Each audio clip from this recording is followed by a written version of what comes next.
재미없는 건 절대 용서 못해.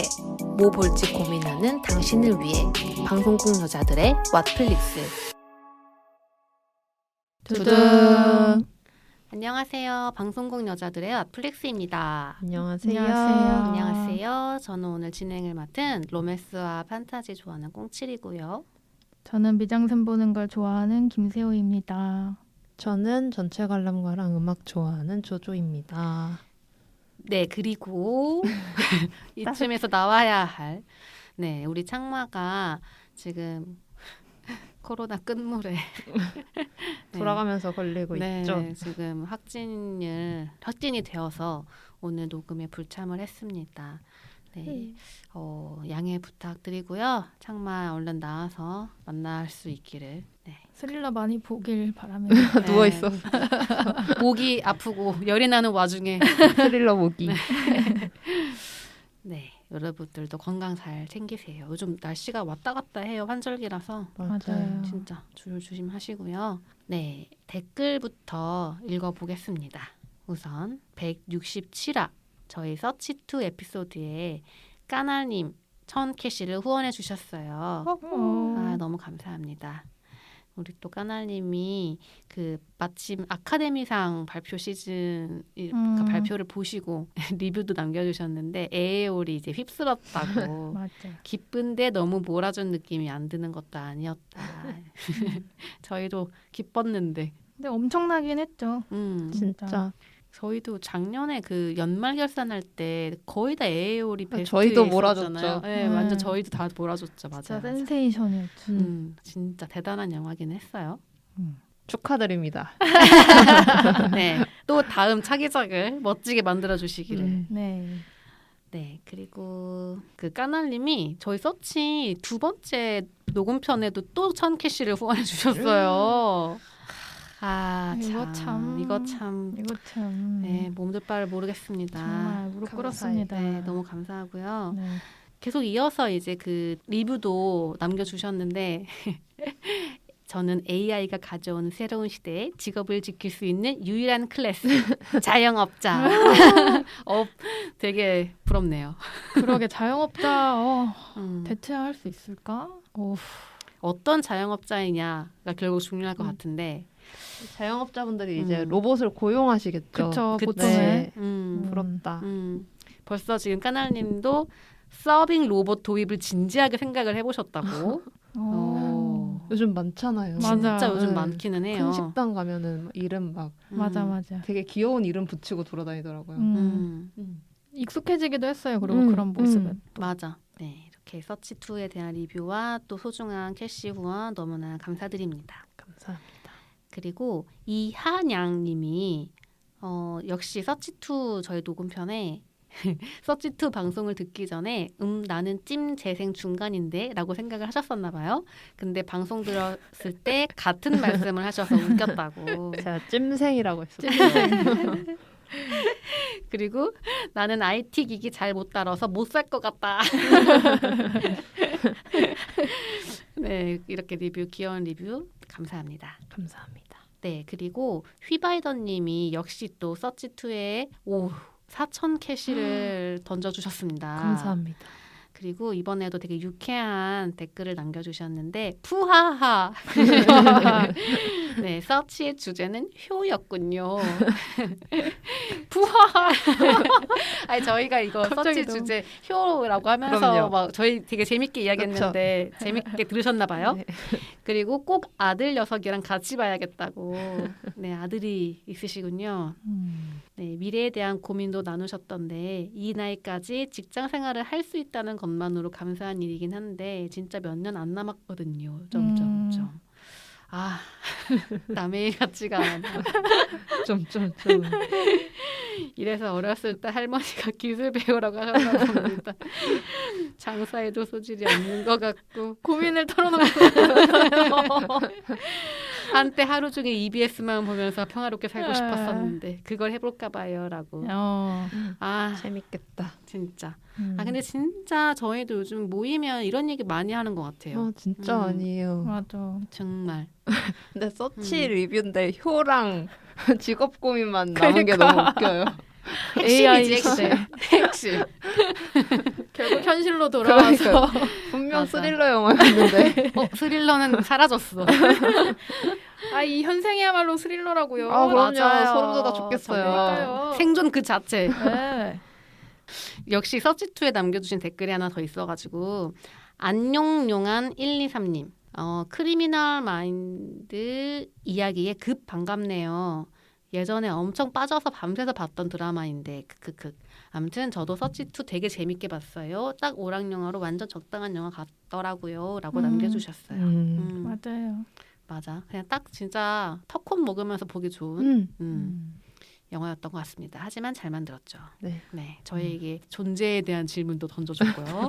효에 대한 철학적이다. 이야기도. 네, 아주 동서양을 가로지르는 멋진 네. 영화 서치2. 깊다, 깊어. 네, 재밌게 봤습니다. 해석이 진짜. 아주 글로벌하다. 네. 서치2로 저희 팟캐스트를 처음 접하신 분들은 이게 뭔 이게 영화요? 뭔 얘기야? 이러면서 네, 영화를 통해 생존까지 이야기하는 방송국 여자들의 아플릭스였습니다. 본격적으로 오늘 이야기할 작품 말하기 전에 사실 언급을 안 할 수가 없어요. 더 글로리 파트 2에 대한 이야기를 정말 짧게 한번 여쭤보고 싶거든요. 왜냐하면 우리가 1부를 되게 재밌게 녹음을 했잖아요. 그래서 사실 파트 2를 메인 주제로 다룰까 말까 고민을 하다가 그냥 이렇게 언급만 하기로 했는데 그래서 저는 너무 궁금했어요. 두 분은 파트 2까지 보고 나서 더 글로리를 재생집 나가기를 어떻게 하셨을지가 궁금했어요. 근데 재생이긴 해요. 되게 잘 만든 드라마는 맞잖아요. 맞아. 또 잘 봤는데 음. 약간 거슬리는 것도 있고 음. 뭔가 내 기대보다 복수를 처절하게 덜한 느낌이라고 해야 되나? 그래서 약간 김샜다. 하지만 동훈이의 미래를 응원하고 싶다. 왜? 근데 더 빡세게 복수하길 바라신 거예요? 얼마나 빡센 걸 생각하셨나요? 살해 지금 가해자 중에 둘은 죽었고 한 명은 철컹철컹 두 명의 철컹철컹 한 명은 그 목소리를 잃었고. 근데 그 철컹철컹이라던가 죽음이 어떤 그들이 행한 가해로 인해서 너네가 이렇게 학폭을 저질렀기 때문에 뭐 응당히 받아야 되는 그런 류라기보다는 모르겠어요. 그냥 지들끼리 뭔가 자멸하는 그런 느낌이어서 물론 자멸을 연출을 계획을 했다면 모르겠는데 그래서 뭔가 좀 뭐지? 동훈이 갑자기 뒤로 빠져있는 느낌인데 이런 생각. 갑자기 동훈이는 연애를 시작하고 막 그래서 갑자기 연결이 안 되는 거예요. 그래가지고 그게 조금 아쉬웠다. 뭔가 이제 동훈이가 진짜 이런 포스터 모습처럼 다들 막 머리채를 쥐고 막 진짜 위에서 막 흔들어대는 막 그런 걸 기대했었나 봐요. 저는. 그러니까 자멸이라도 동은이의 손아귀 안에서 자멸하기를 바랬는데 너무 그냥 자기들 혼자 자기 발에 걸려 맞아요. 넘어진 느낌으로 되었다. 뭔가 더 동훈이 더 거대하게 보였으면 했나 봐요. 저는. 그럴 수 있죠. 네. 그리고 뭔가 특히 막 그 자멸하는 모습들이 저는 좀 별로였어요. 뭔가 사라라던가 혜정이나 이런 애들이 뭔가 뭐라고 해야 될까? 혜정이는 갑자기 뭘 누드를 보여주면서 전 뭐 하는 짓이지? 막 하다가 뭔가 걔도 석연치 않게 그냥 사라한테 연필 삑 맞고 목소리를 잃어버렸고 사실 사라가 그렇게 혜정이를 공격한다는 건 동훈이의 계획이 없었을 거란 말이죠. 그렇죠. 그래서 그것도 약간 뭔가 애매했고 사라가 자멸하는 과정도 뭔가 갑자기 너무 저런 성적인 뭔가로 흐르는 게 맞는 흐름인가? 이런 생각이 들었어요. 그래서 원래 그런 식으로 보여줬던 애가 아니었는데 왜 갑자기 약간 저런 식으로 나오는 거지? 그래서 뭔가 기독교인 친구에게 저런 게 최악이라서 그런가? 뭐 이런 생각도 했는데 제가 뭐 교인은 아니라서 모르겠지만 그래서 약간 뜬금없다 이런 생각을 좀 했어요. 다들 안 그러셨나요? 저는 지금 얘기를 들으니까 적어도 저는 이제 사라의 그 성적인 뭐라고 해야 돼? 그런 뭐라고 거를? 해야 되지? 그러니까 약에 취해서 저지른 그 영상은 조금 생뚱맞다는 느낌이 들고 근데 사실 볼 땐 별 생각 없긴 했고 왜냐면 약에 취한 상태에서 가장 그 비참하고 가장 그 사람을 망가뜨릴 수 있는 장면을 상상을 했을 때 나올 수 있는 장면 중에 하나긴 했다고 생각하거든요. 그 계속 되게 따까리처럼 여겼던 명호한테 개처럼 기는 모습을 보여준 거잖아요. 그러니까 그런 점에서 그 네 발로 기는 그 장면을 만들기 위한 장치였다고 저는 생각을 했어가지고 사실 그렇게 기피하진 않았어요. 그리고 저는 재생인데 저는 오히려 그 점을 좋았어요. 그러니까 동은이 다 하지 않는 게. 그러니까 동은이 이 복수를 진짜 1에서 10까지 전부 다 자기 손에 피를 묻히면서 해야만 했으면 전 더 보기 힘들었을 것 같거든요. 그리고 물론 또 그게 주는 재미도 있었겠지만 더 보기 좀 힘들었을 것 같아요. 근데 이렇게 만들어 놓으니까 약간 저는 이게 바둑이라는 소재를 은유적으로 쓰고 있잖아요. 작품이. 그거랑 좀 어울리면서 그러니까 그 어쨌든 나쁜 짓을 한 사람들이 저희들 스스로 만든 덫에 걸려서 너무나 자연스럽고 모르는 사이에 어느덧 포획되어서 자기들끼리 이렇게 소멸되는 그 과정이 저는 되게 바둑 같다고 느꼈던 것 같아요. 그리고 그거를 판을 까는 게 동은이었고 그래서 판은 1에서 다 깐 거군요. 그래서 그 점을 저는 사실 좋았어요. 그리고 동은이 계속 세상을 스스로 떠날 거라는 암시를 계속 줬잖아요. 파트 1에서부터. 근데 그렇지 않고 끝난 것도 저는 좋았어요. 다 결말을 좋아하더라고요. 주변 사람들도. 맞아. 어땠어요? 저는 1때는 녹음에 참여를 못했지만 그 이후에 잠깐 말씀드렸던 것처럼 사실 이 드라마를 굉장히 재밌게 보는 사람이 아니기 때문에 정말 그냥 개인적인 취향 때문에 그래서 어떤 분들은 2로 되게 잘 닫았다. 어떤 분들은 말씀하신 것처럼 아쉬웠다 하는 것처럼 막 그런 뚜렷한 견해는 없고 그냥 잘 만든 드라마다. 그리고 창마가 오늘 하고 싶어 했던 얘기 중에 가해자를 매력적으로 그린 것에 대한 얘기를 해보고 싶다는데 저는 계속 그 부분이 되게 재밌었거든요. 그 부분에 대한 논의가 계속 나오고 있는 게 지금 드라마가 끝나고 나서 이제 이 배우분들도 엄청 핫해지고 배역과 배우에 대한 관심이 엄청 높아지고 있는데 그러고 보니까 남는 것이 왜 이들이 이렇게 매력적이게 그려졌어야 하는가에 대한 얘기. 저는 그게 되게 얘기해보고 싶었어요. 맞아. 제가 좀 석연치 않아 하는 그런 것도 좀 연결이 있는 것 같아요. 그 점은 좀 생각해보고 싶은 게 이게 가해자를 연기한 배우들을 홍보하고 마케팅을 하는 이 방법이 어떤 게 적합한 걸까에 대한 고민이 좀 들기는 했어요. 그러니까 왜냐하면 저는 이해가 되거든요. 이렇게 인기작을 만들어 놨으니 잘못하면은 이 배우들의 캐릭터에 영향을 미치잖아요. 진짜 완전 나쁜 사람들이니까 가해자 역할이. 그래서 잘못하면 되게 역할이 굳어진다던가 뭔가 배우의 이미지에 타격이 있을까봐 더 그렇지 않다라는 걸 엄청 강조한잖아요. 막. 그렇죠.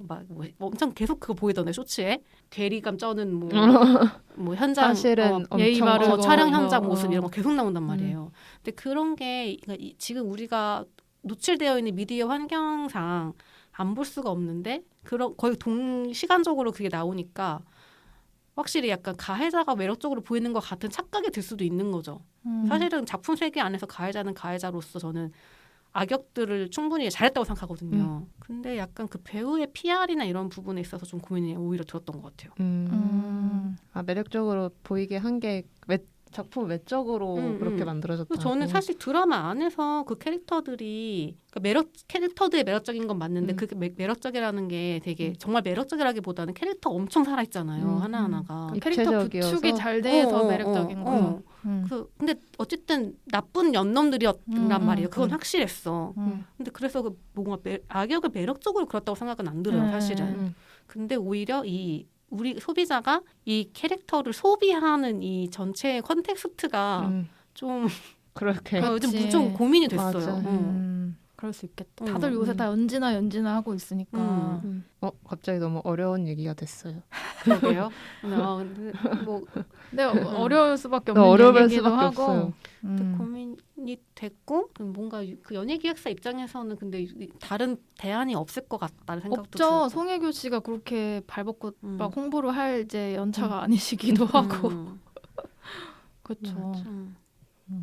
그래서 막 넷플릭스에 홍보한다고 막 다들 모아가지고 뭐 이렇게 인터뷰하고 뭐 맞아. 컨텐츠도 만들고 했는데 재밌는 거예요. 재밌어. 서로의 그 극중 이름을 불러가면서 굉장히 재미있게 노는데 되게 시간 가는지 모르고 본 거예요. 맞아.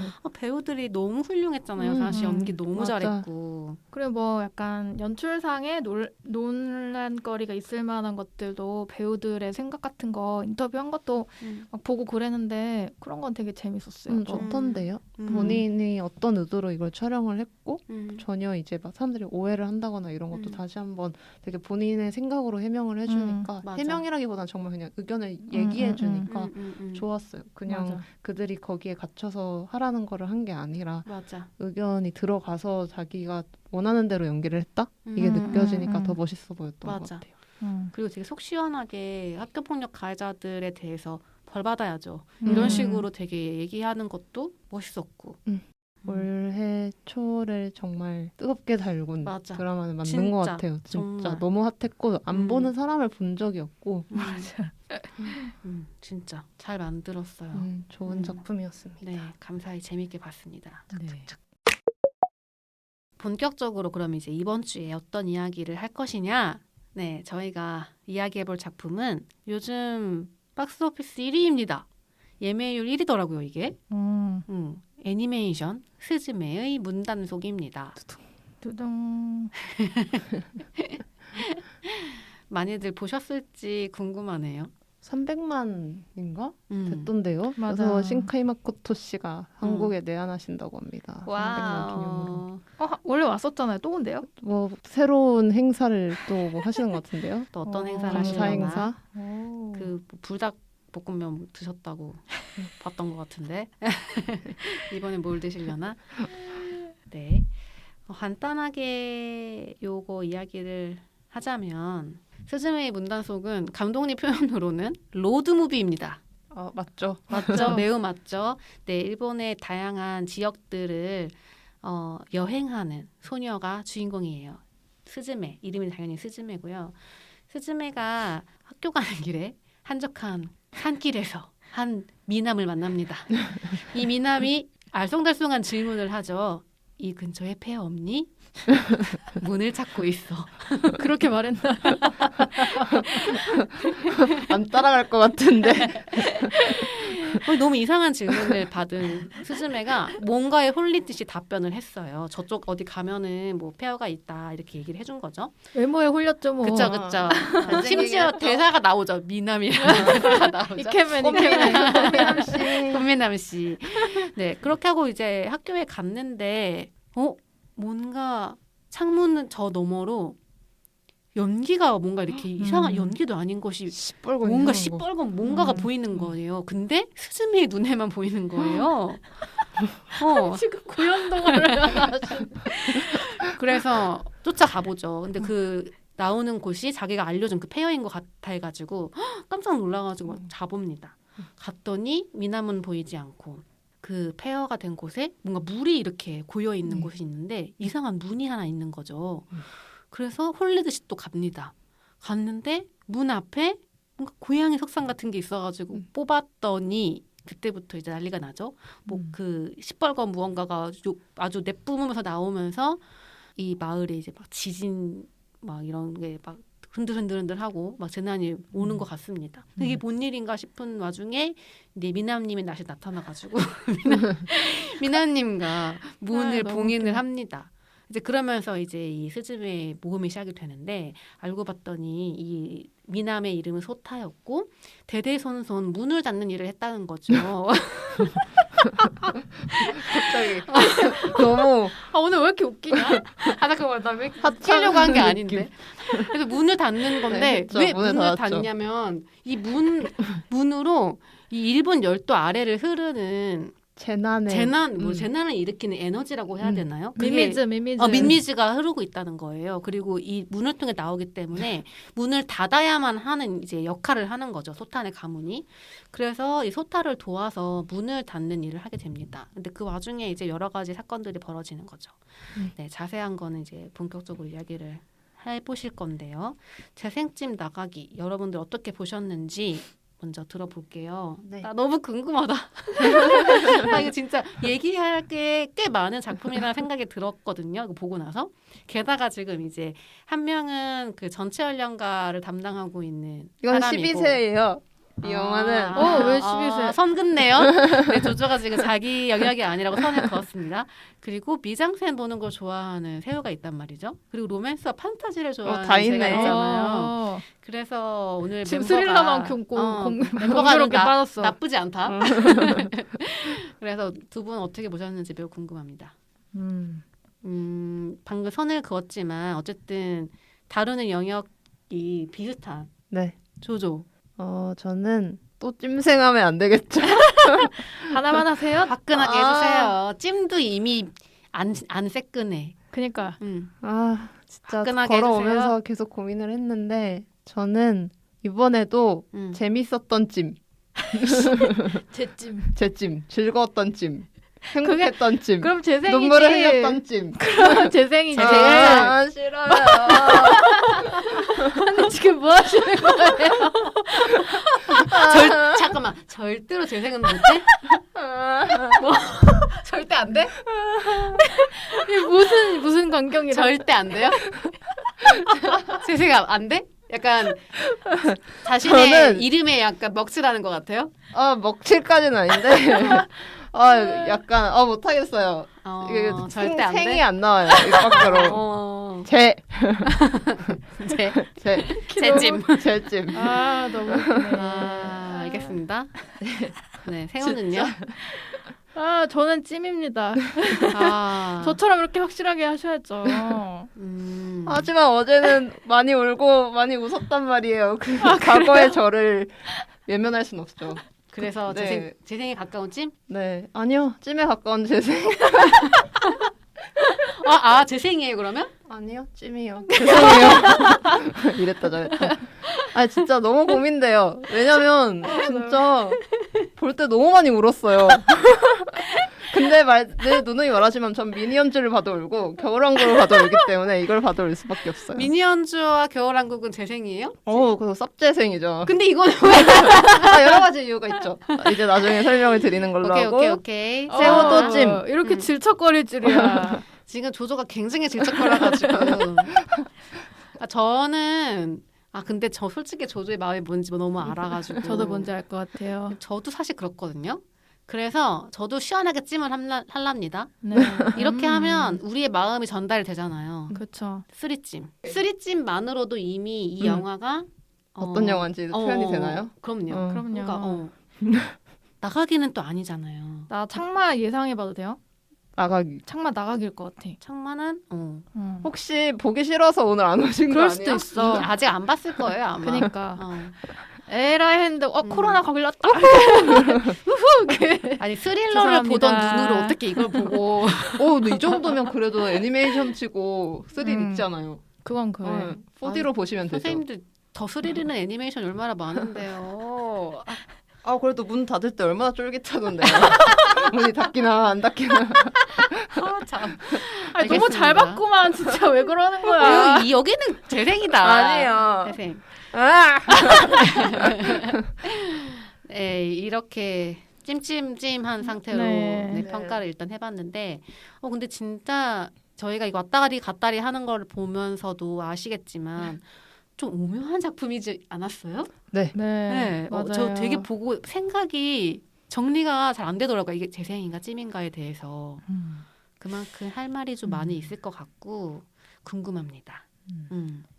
제가 토픽 1으로 이 감독의 전작들이랑 한번 비교해서 얘기를 해보자고 일단 던졌거든요. 그러니까 왜 이렇게 던졌냐면 이게 재생이냐 찜이냐를 정하려니까 이 감독의 전작들이랑 비교를 하게 되는 거예요. 그쵸. 그러니까 너의 이름은이랑 비교했을 때 재밌나? 이게 워낙 유명한 작품이었으니까 너의 이름은이. 그래서 그거랑 비교했을 때 더 재밌는지 아닌지를 일단 생각을 해보고 싶었어요. 보셨어요, 두 분은? 저는 사실 이 감독 거를 완전 초계장만 봤거든요. 초속 5cm. 네, 초속 5cm랑 그와 뭐 그녀의 고향인가? 그런 거. 그러니까 사실 제가 이런 류의 애니메이션을 잘 못 보거든요. 왜요? 약간 감성이 과하달까? 그래서 약간 보다 보면 약간 이러는 부분들이 있어가지고 그냥 잘 못 보는데 완전 초기작은 사실 막 작화가 엄청 뛰어나다기보다는 이런 배경이라던가 이런 서정적인 뭐 이런 걸 엄청 잘 표현하는 감독이라는 맞아. 그런 인상만 있었어요.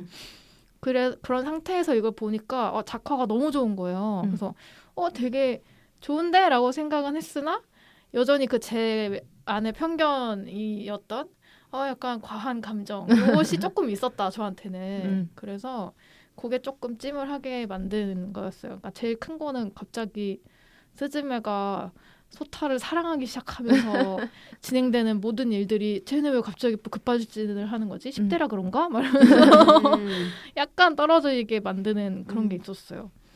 그리고 근데 그렇지만 이 애니에서 감독이 정말 너무나 단호하게 이 일본이 겪은 그 재난에 대해서 얘기를 하고자 하는 의지가 열망이 막 엄청나게 보이고 또 위로하는 거라던가 아니면 뭐 미래를 향해 가자고 하는 그런 메시지를 던지는 게 너무나 단호하게 느껴져서 그 부분은 되게 좋더라고요. 저는 너의 이름은도 보고 그 전에 뭐 초속 5cm라던가 뭐 언어의 정원 뭐 이런 초기작들 좀 봤었어요. 특히 저는 초속 5cm 같은 그 완전 단편작들 사실 전 되게 좋아했었거든요. 그러니까 아까 세도가 말한 부분이랑 되게 똑같은데 되게 애니메이션 연출을 통해서 그러니까 이런 뭐랄까 되게 약간 시적인 느낌? 그러니까 그 전에 저는 일본 애니를 봤을 때 거의 지브리 거를 많이 봤어가지고 아니면은 뭐 에반게리온 이런 거를 봤었기 때문에 너무 다르다고 느꼈었던 것 같아요. 그리고 되게 정말 서정적인 애니메이션 뭔가 처음 만나는 그런 느낌?